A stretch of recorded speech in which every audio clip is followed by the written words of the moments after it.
नौशरो फिरोज का खबर शामिल कई पिया। मंसूर मलिक के रिपोर्ट मुताबिक टाउन कमेटी नौशरो फिरोज के मुलाजमन की पघार में ज़ोरिया कटवटी के खिलाफ मुलाजमन एहतजाजी रैली कढी, जैमें वकील अगवानन पिण शिरकत कई।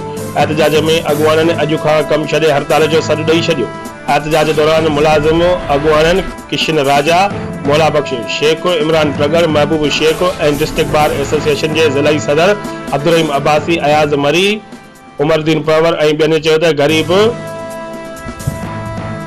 पारीदार जो बिन खां 5,000 ताईं हर मुलाजम की पघार कटण ते हकन ते धारियो है, जेको बर्दाश्त न कयो वेंदो। उन्हनि पूरी पघार न ॾियण जी सूरत में अॼु खां कम छॾे हड़ताल जो पिणु सॾु ॾेई छॾियो।